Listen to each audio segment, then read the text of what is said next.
Good morning বন্ধুরা, চলো তোমাদেরকে নিয়ে যাই মেঘালয় সিরিজের শিলংয়ের সাইট সিন দেখাতে। আমরা যেদিন ট্রেনে উঠি সেদিন কলকাতা আবহাওয়া দপ্তর থেকে ফোরকাস্ট করা হয় যে কলকাতা এবং পার্শ্ববর্তী এরিয়াতে প্রচুর বৃষ্টিপাত হবে। তো আমরা ভেবেছিলাম যে মেঘালয়, চেরাপুঞ্জি, শিলং এগুলো তো এমনি বৃষ্টির দেশ, তো এখানে বোধহয় আরও বৃষ্টি হবে।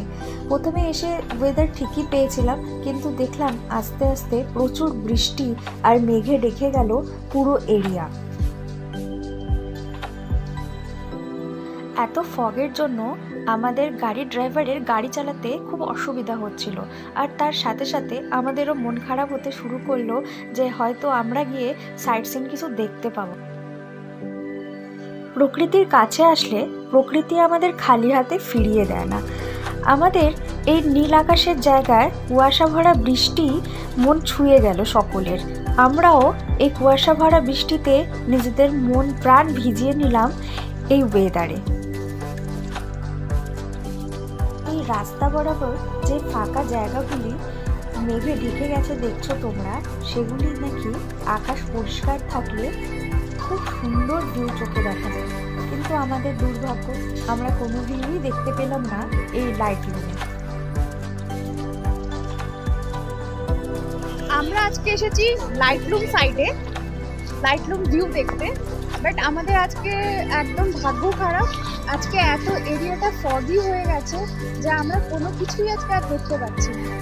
কিন্তু এই ফগি জিনিসটারও একটা সৌন্দর্য আলাদা আছে। চারিদিকটা পুরো মেঘে ঢেকে গেছে, চারিদিকটা দেখুন একবার।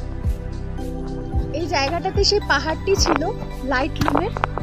রোদ্দুর থাকলে এই জায়গাটার খুব সুন্দর একটা ভিউ দেখতে পেতাম, কিন্তু জানি না, আমরা একটা অন্যরকম সৌন্দর্য দেখছি। চারিদিকটা মেঘে ঢাকা, তার সাথে ঝিরঝির করে বৃষ্টি পড়ছে, আর একটু ঠান্ডাও লাগছে, ঠান্ডা হাওয়াও দিচ্ছে সাথে।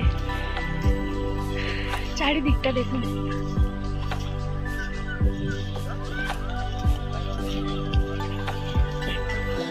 এতটা ঘন হয়ে গেছে কুয়াশা যে সামনের মানুষটিকেও দেখা যাচ্ছে না ঠিক করে।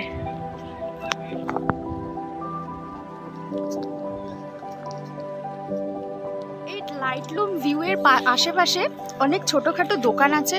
আপনি এখান থেকে মর্নিংয়ের টিফিন, খাবার দাবার সবই পেয়ে যাবেন। তো আমরা এখান থেকে অর্ডার করে নিয়েছি গরম গরম চা, সাথে ধোয়া ওঠা ম্যাগি, জাস্ট ফাটাফাটি জমে যাবে। আপনি এই জায়গাটা না আসলে বুঝতে পারবেন না এই জায়গাটার সৌন্দর্যটা কতটা। রোদ্দুর উঠলে জায়গাটা আরও সুন্দর দেখতে লাগতো। নাকি বলছে এখানে যে পাহাড়টি থাকতো তার ভিউটা পুরো নীল নীল আকাশের সাথে মিশে যাচ্ছে, কিন্তু আমাদের ব্যাড লাক, আমরা দেখতে পাচ্ছি না। কিন্তু এই কুয়াশাটাকেই আমরা এনজয় করছি। দেখুন আমাদের দুই হিরোকে মেঘে ঢাকা পড়ে গেছে, দেখা যাচ্ছে না। আচ্ছা না, মুষলধারে বৃষ্টি পড়ছে আর সাথে ফগ, আর আমরা অর্ডার করে নিয়েছি গরম গরম ম্যাগি। এই বৃষ্টি ভেজা মেঘে ঢাকা ওয়েদারে গরম গরম ম্যাগি উপভোগ করতে করতে এখানে কিছুটা সময় কাটালাম বন্ধু এবং পরিবারের সাথে। সত্যিই খুব ভালো লাগছিল এরকম ওয়েদারে বসে সকলের সাথে আড্ডা মারতে।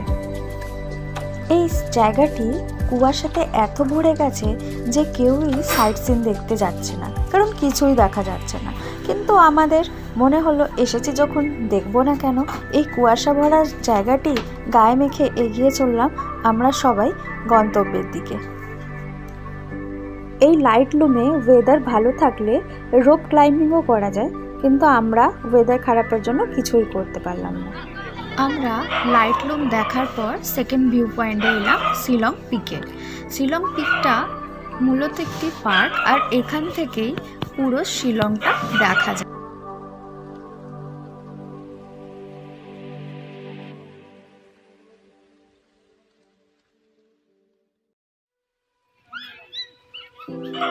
আচ্ছা, আরেকটা জিনিস আপনাদেরকে বলে রাখা দরকার, সেটা হলো এখানে এটা যেহেতু একটা আর্মি ক্যাম্প, অ্যাকচুয়ালি আর্মি ক্যাম্পটাকে আমরা আর্মি ক্যাম্পের ভেতর থেকে গিয়ে আমাদেরকে ভিউ পয়েন্টে যেতে হয়। তো সেই ক্ষেত্রে এখানে কোনো রকম ড্রোন বা এরকম টাইপের কোনো রকম জিনিস অ্যালাউ নেই। তো সেই জিনিসটা আপনারা মাথায় রাখবেন ড্রোন বা এরকম টাইপের কোনো জিনিস নিয়ে যাবেন না, যেহেতু এটা আর্মি ক্যাম্প আর দেশের সিকিউরিটি আমরা সবসময় বজায় রাখি, সুতরাং এই জিনিসটা আমরা মেনটেন করার চেষ্টা করাটা উচিত।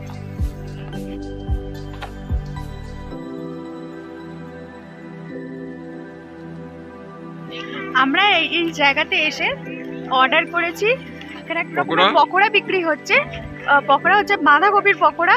আচ্ছা, আমি এইখানে এসে মেঘালয়তে এসে এখনো অবধি সকাল থেকে 2 দিন ধরে ভালো চা পাইনি, এখানে এসে একটা ভালো চা পেয়েছি। পকোড়াটা কিন্তু ভালো টেস্ট, খেতে পারেন এসে। আমরা শিলং পিক পয়েন্ট দেখার পর 3 নম্বর ভিউ পয়েন্টের দিকে এগিয়ে চললাম। আমরা এখন চলে আসলাম এলিফ্যান্ট ভিউ ফলসে। এর আগে আমরা যেসব জায়গায় ঘুরেছি আপনাদেরকে দেখিয়েছি। এবার এখান থেকে চলুন, এগুলো যে মার্কেট আছে এগুলো অ্যাকচুয়ালি এলিফ্যান্ট ভিউ ফলসের সামনে ছোটো ছোটো কিছু দোকান আছে, যেখান থেকে আপনি কিছু জিনিসপত্র, স্থানীয় জিনিসপত্র কিছু কিনতে পারবেন। তো এগুলো আমরা দেখতে দেখতে আমরা চলে যাচ্ছি এলিফ্যান্ট ফলসের দিকে।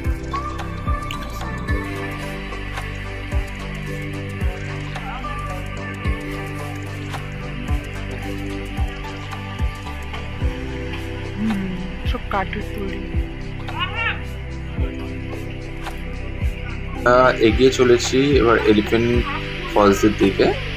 এই যে বাদিকে জায়গাটা দেখছেন, এখানটাতে আমরা ট্রেডিশনাল ড্রেস যেমন আরেকজন পরে আছে দেখতেই পাচ্ছেন, তো আমিও চেয়েছিলাম বাট আমার ফটোটা আসা দিইনি আমরা। তো এখান থেকে আমরা চলুন এলিফ্যান্ট ফলসের দিকে যাচ্ছি, ঠিক আছে। এলিফ্যান্ট ফলস অ্যাকচুয়ালি 3টে স্টেপে রয়েছে। ফলস অ্যাকচুয়ালি 3টে স্টেপ আছে এলিফ্যান্ট ফলসটা। তো প্রথম স্টেপটা মোটামুটি খুব বেশি সিঁড়ি নেই ওর মধ্যে, কিন্তু দ্বিতীয় আর তৃতীয় ফলস যেটা আছে সেটা অনেকটা বেশি সিঁড়ি রয়েছে। সুতরাং যারা খুব বয়স্ক মানুষ আছেন, যাদের হাঁটতে চলতে একটু অসুবিধা আছে, তারা প্লিজ এই জিনিসটাকে একটু মাথায় রাখবেন, কারণ অনেকটা বেশি স্টেপ আছে। সেকেন্ড আর থার্ড ফলসের দিকে যেতে গেলে অনেকটা বেশি স্টেপ আছে, তো এটা একটু মাথায় রাখবেন।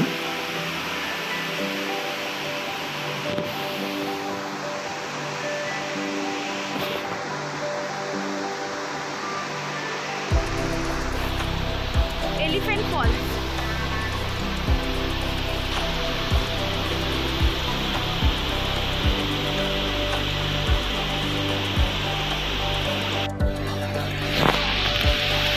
সিঁড়িগুলো কিন্তু প্রচন্ড খাড়াই, নেবে তো যাচ্ছি, উঠতে গিয়ে যে কি হবে। কিন্তু ঝর্ণার আওয়াজটার জন্য এক্সাইটমেন্ট আরো বেড়ে চলেছে। দেখুন ঝর্ণা। যেরকম আপনাদেরকে আমি বলছিলাম যে ঝর্ণার 3টে স্টেপ আছে, তো এটা হলো এলিফ্যান্ট ফলসের দ্বিতীয় স্টেপ, যেটা আমরা এখন দাঁড়িয়ে আছি। তো এখান থেকে দেখতেই পাচ্ছেন যে সিঁড়িগুলো প্রচণ্ড খাড়াইভাবে রয়েছে আর পাহাড়টা অনেকটা নিচে নেমে এসছে। তো এরকমভাবে আমাদেরকে নিচে নামতে হবে, আর প্রত্যেকটা স্টেপ বাই স্টেপ নিচে নামতে হবে। রাস্তা যেহেতু বৃষ্টি, এখানে সারা বছরই বৃষ্টি হয়, তার মধ্যে ফলস রয়েছে, সো রাস্তায় একটু পিছল থাকে, বাট ভিউ দেখে অসাধারণ লাগবে, মানে ভাবনার মধ্যে থাকবেন না, তো অসাধারণ ভিউ লাগবে। আর বর্ষাকালে যদি আসেন তাহলে বলবো যে এই জায়গাগুলো একটু খোঁজ নিয়ে আসবেন, কারণ এই জায়গাগুলো অনেক সময় বন্ধ থাকার পরিস্থিতি হতে পারে, বাট একবার খোঁজ নিয়ে আসবেন। আমরা যেহেতু গেছিলাম বর্ষার পরে পরে, তো আমরা খোলা পেয়েছি জায়গাগুলো। কিন্তু এই যে জলটা দেখুন, এই জলগুলো, এই পুরোপুরি জল বা যা কিছু আছে এগুলো পুরো ক্রিস্টাল ক্লিয়ার থাকে, মানে আমরা জলে নেমেছি, অসাধারণ জল, ইভেন এত ঠান্ডা জল, এত ক্রিস্টাল ক্লিয়ার জল, মানে খুব ভালো লাগবে আপনাদের।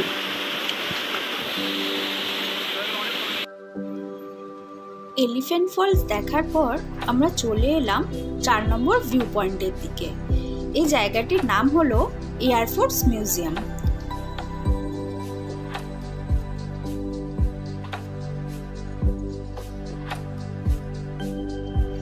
এয়ারফোর্স মিউজিয়াম শিলংয়ের ভারতীয় বায়ুসেনার ইস্টার্ন কমান্ডের একটি অংশ।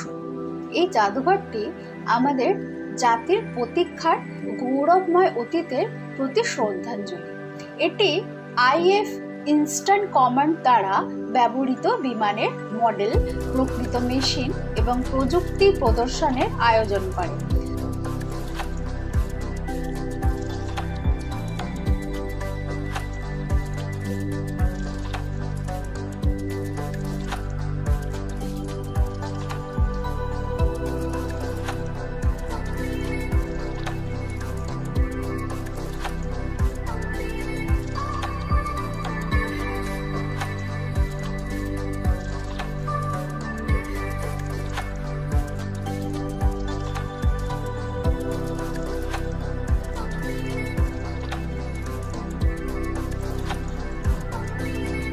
IAF ইস্টার্ন কমান্ড দ্বারা ব্যবহৃত বিমানের মডেল, প্রকৃত মেশিন এবং প্রযুক্তির প্রদর্শনের আয়োজন করে। জাদুঘরটিতে বিমান বাহিনীর পাইলটদের পরিধান করা ইউনিফর্ম, ক্ষেপণাস্ত্র, রকেট, ভারত চীন যুদ্ধ এবং ভারত পাকিস্তান যুদ্ধের ছবি, মডেল এবং বিমানের নৈপুণ্যের ক্ষুদ্র মডেল প্রদর্শন করা হয়েছে। এই মিউজিয়াম সম্পর্কে কিছু ইনফরমেশন দিয়ে রাখি। এই মিউজিয়ামটি সকাল 9টা থেকে বিকেল 5টা অবধি খোলা থাকে, আর সোমবার এবং যে কোনো জাতীয় ছুটির দিন এই মিউজিয়ামটি বন্ধ থাকে। এইখানে ঢুকতে গেলে ব্যক্তির একটি আইডি প্রুফ দিতে হবে এবং মাথাপিছু 20 টাকা করে টিকিট কাটতে হবে। এই মিউজিয়ামটি ঘুরতে হলে আপনাকে একটু হাতে টাইম নিয়ে আসতে হবে, কারণ এই মিউজিয়ামটি অনেকটা বড় জায়গা নিয়ে অবস্থিত। আমাদের সাইট সিন করতে করতে এই জায়গাটিতে আসতে লেট হয়ে যায়, তার জন্য আমাদের তাড়াতাড়ি এই জায়গাটি ভিজিট করে বেরিয়ে পড়তে হয়েছিল।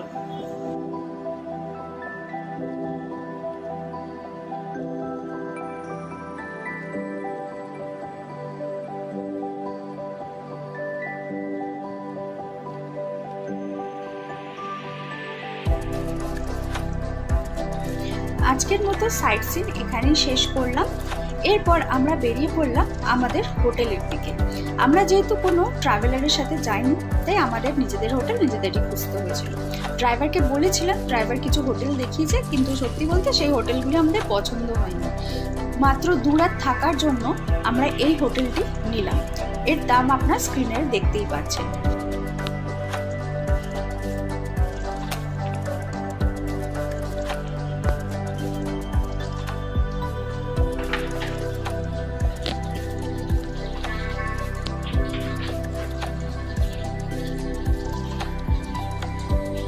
গুড নাইট বন্ধুরা, আবার দেখা হচ্ছে তোমাদের সাথে পরের ভিডিওতে।